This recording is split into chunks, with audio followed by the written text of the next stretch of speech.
世界末日啦！我做完 gym 記得食 protein 啦。有冇聽人講過做完 gym 嘅1個鐘頭內，如果唔即刻補充蛋白質，就會流失肌肉？呢個講法近年開始被推翻。最新研究發現，就算1個鐘頭內食唔切都唔使緊張，因為運動後身體對蛋白質嘅敏感度係會持續24小時㗎。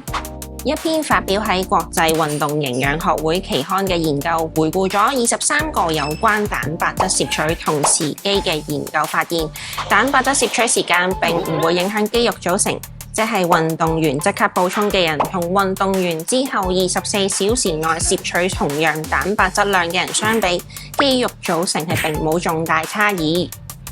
所以下次做完 gym 唔記得即時補充蛋白質，都唔使有壓力㗎。仲有黃金時間俾你補救。